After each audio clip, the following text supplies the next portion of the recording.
Hey, what's up, everybody? I'm Brian. I'm Jordan. And I'm Ty. And welcome to the Filler Trash Podcast, where a group of nerds try to have semi-coherent conversations about anime and manga. Nerds, maybe. Degenerates, for fucking sure. We usually discuss current stuff from a list of titles, so do be mindful of spoilers. We try to remember to call them out when they come up, but you can find a list of what is in the episode in the description down below. And with that, let's jump into it. Welcome back, everybody. We got some pretty hype shit to talk about, honestly. Yeah. We're starting off once again strong with the one manga that I don't think has ever really disappointed me, other than that one time when I got upset because of a trope. But I love Dandadan. I'm honestly surprised, given the ending of this chapter, that you're not upset.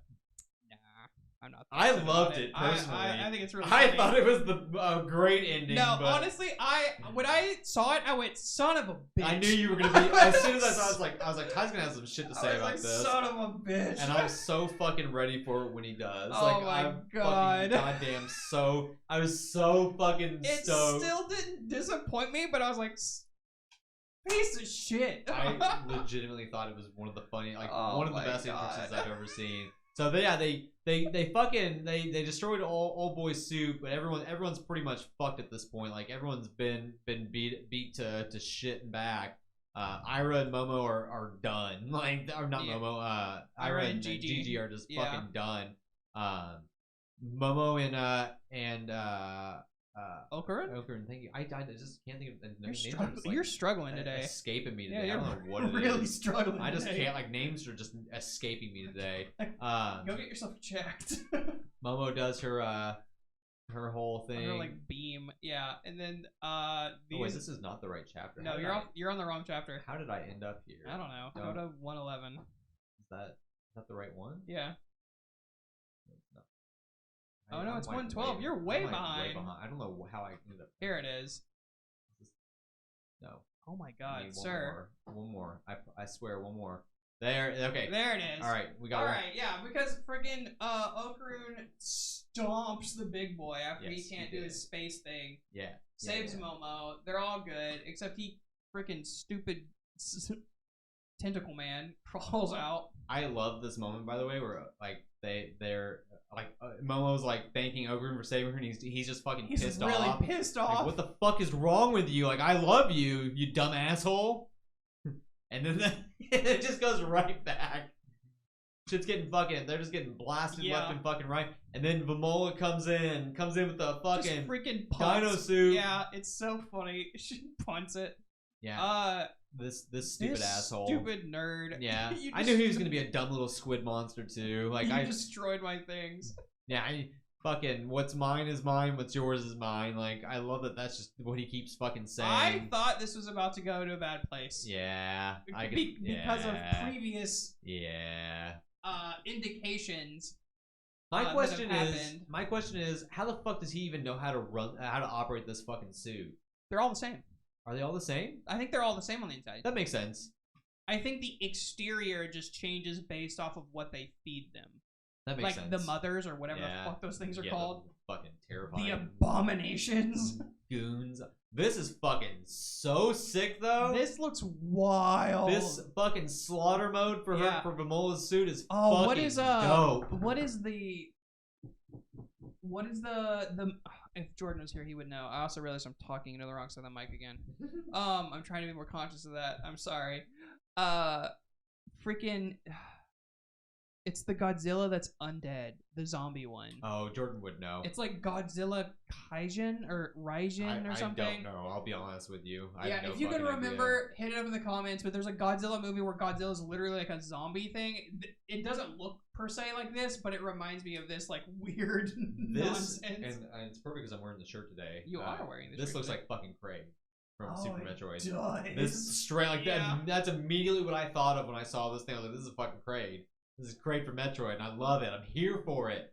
Great dinosaur. This is like fucking crazy. It's insane. He's over here about to fuck Mole up, and then this motherfucking 10-gallon wiener rolls up in his Tron bike with his helmet. God. And you know what? God damn it, bless his heart, he actually has a fucking sick ass entrance for once. Like, yeah, and to be fair, like if he can utilize the material that the bike's made out of, they might actually have a shot at fighting this thing. Like he might just make like an Iron Man super suit or something. Here's the thing for me. Do you think he'll save Vamola and Vamola will end up with him? I really hope so.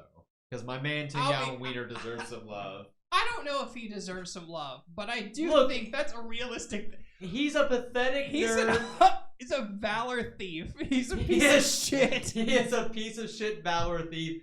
100%. Piece of shit. But let's examine why he felt the need to steal valor in the first place, alright? Because no one gives a shit about him. Yeah, I mean, look at him. Like, if I looked like that, I'd be fucking stealing valor too. Shit. No, I wouldn't. Fuck that. I also wouldn't. I want that to be known. This guy, man, I do think there's a realistic possibility because like right now, Ira, Momo, and Vamola all like Okarun, so it would make sense that like this guy sort of gets the feelings of Vamola, Vamola. I think Gigi ends up with Ira. I think so too. I think they're a good pairing. I think they would be an absolutely adorable pairing because she's such a bitch and Gigi is just like goes with the flow on everything. Like he's so laid back. Absolutely the control of that relationship. Yeah. And he's just happy go lucky. He's just cool to go wherever.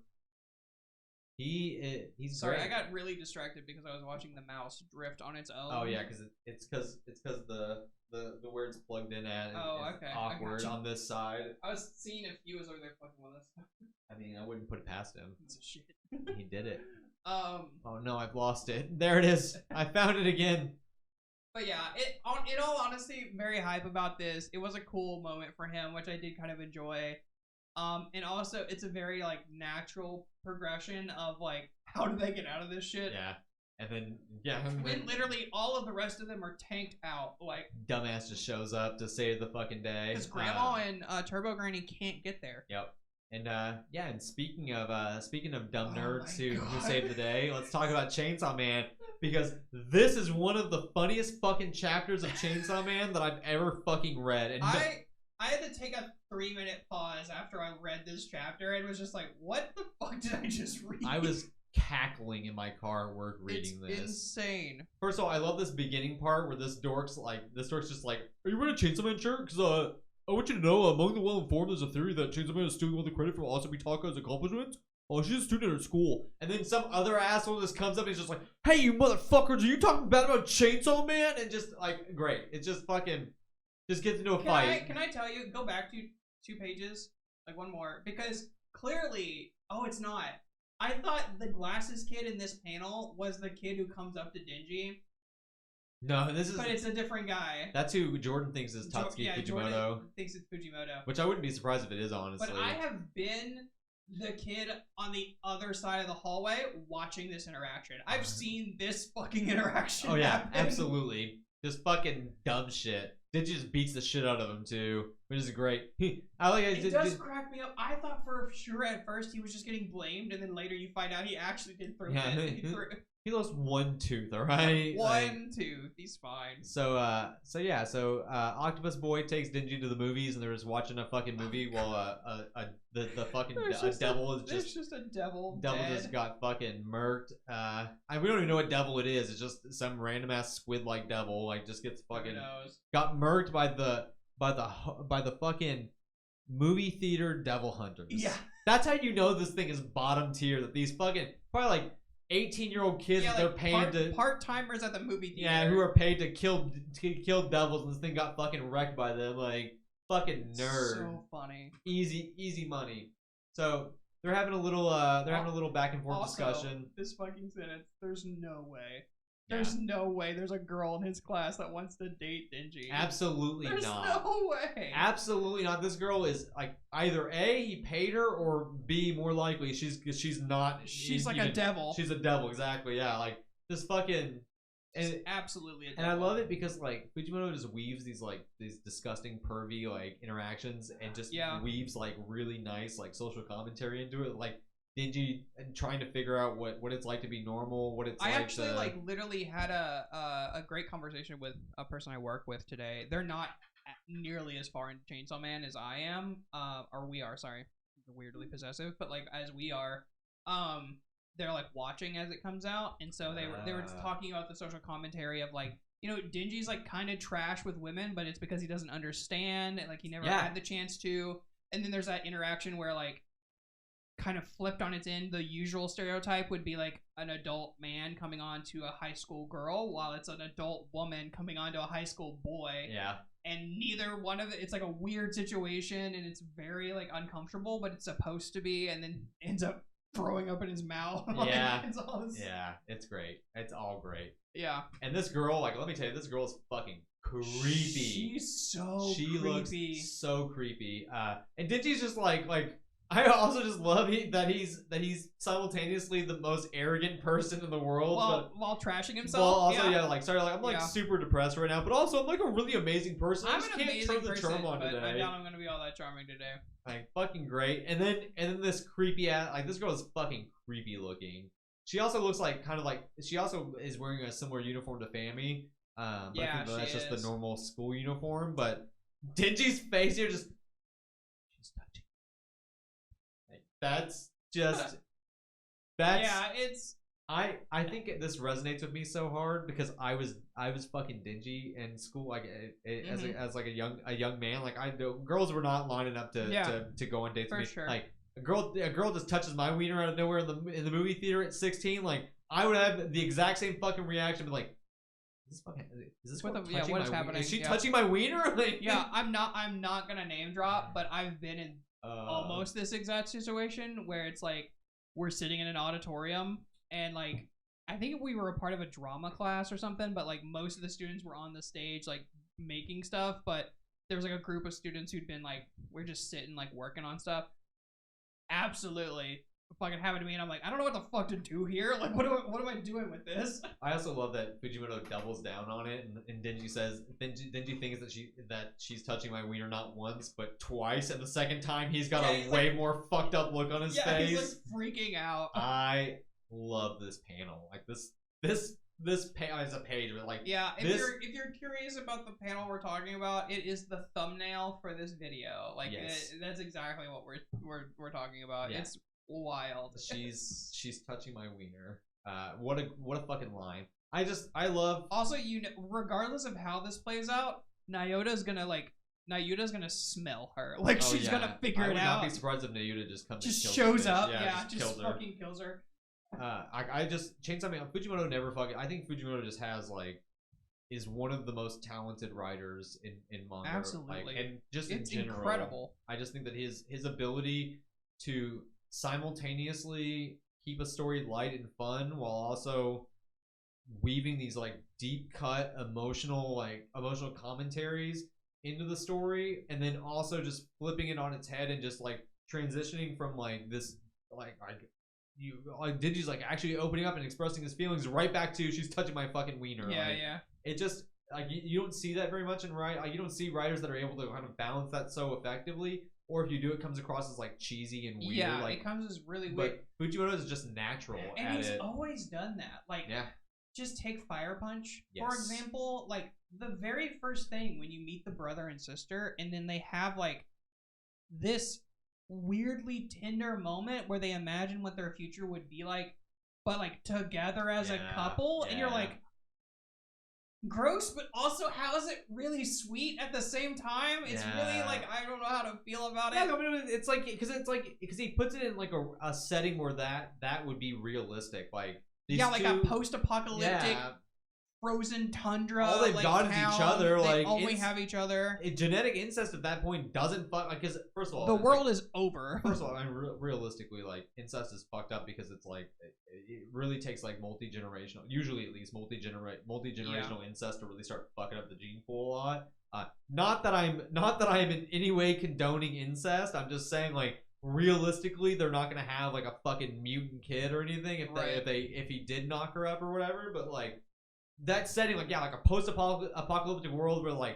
there's hardly anyone else in existence. You've got a small village and you've got someone that you're that close to. I would be surprised if someone if those people And that's didn't the end thing, up too, is, romantically like, involved. There's a situation, and like it's really interesting to me too as well, because there was literally, I'm trying to remember what sparked this conversation with, I think, a friend of mine. I don't think they were a coworker. I'm trying to remember who I was talking to about this, but regardless, I'm not going to name drop. But essentially, they were talking about how there's like a part of your psyche that like flips when you're young, because when you're young, it's where you develop sort of like your attraction and sexuality and stuff like that, at least at like a not even a conscious level but a subconscious level. And there's like a wall that's blocked in your brain where when you're very young and your siblings, like you recognize, even if you're someone who eventually grows up to be hetero, if you have a sibling of a different gender, like you don't feel attraction to them, because it's something in your psyche. But one, it happens very, very young. Yeah. It's incredibly young when that happens, and it's reinforced by your parents. Yeah. So like, there's a level of like nurture versus nature, as well as like a very, very weird psychological thing that happens to children when they grow up with like opposite sex siblings, or even if you end up being someone who is attracted to the same sex and you grow up with a same sex sibling.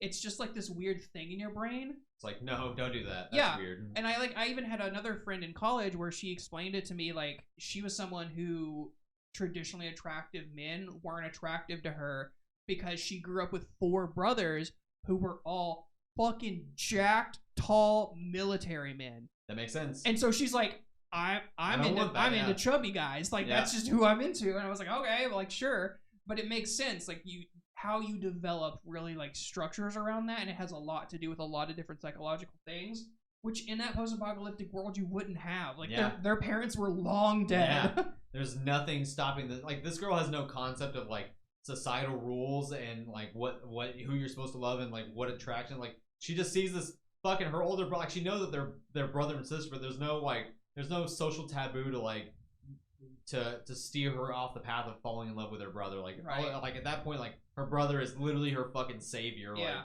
he's also, everything to her. Correct me if I'm wrong, but like there's a shit ton of incest in like the Christian Bible. 100%. There's a lot of it. A shit ton of incest. And there's a lot of it. History in general. Like incest is fucking everywhere. Like yeah, but like that's the thing too, is like, you know, I brought up the Bible specifically because there's a moral high ground that comes with a lot of people who sort of stand behind it. But like, you know, Adam and Eve had some children. Yeah, definitely. Who did those children have children with? Yep. Like, think about it. All descended from Adam and Eve, then a lot of incest had to happen to get us here. There's a ton of it. Like just a ridiculous amount. Well, thanks for coming to our TED Talk about incest. So we're gonna move on just to one more time iterate it. Neither myself nor Ty endorse or condone incest. Correct. We are not trying to paint a picture of incest being a world where it's okay. Yeah. That's not what we're doing. We're not trying to. We're simply highlighting. We're not pushing an agenda here. An aspect of Fujimoto's writing where he takes really weird, awkward situations and like presents them in a way with a social commentary that are fascinating. Yeah, and great. Like it's just and that's what it is. It's just like thought provoking. That's why I like Fujimoto's writing so much. But speaking of people who's writing that I love, we got One Punch Man. One Punch Man. This chapter, I kind of wanted a little bit more, but I do enjoy the fact that they're finally investigating this piece of shit. Yes. Yes. Finally, someone is fucking a My Mask. Digging into a My Mask. I absolutely fucking. They did such a good job of talking about it. They're like, to me, he looked like a bloodthirsty killer, and the other one was like, to me, he looked like a monster who is trying not to let go. Yeah. He looked like a monster struggling to have a human heart, and fucking I like the Sword Crew. Anyways, my only complaint about the Sword Crew is that this blonde-haired guy is literally named after a katana technique. Obviously, like EI was just I don't know if you know or not, it's the art of drawing and sheathing your sword. And then he's wearing fucking like medieval armor. I hate that shit. Like it throws me off so hard because he even has a katana. That's what I'm saying. He has a fucking katana and everything. And he's just dressed in this goofy ass armor. What's his hero name? It's like something Knight, isn't it? Yeah, maybe something like that. I think it's like Sword Knight. I think that's probably like.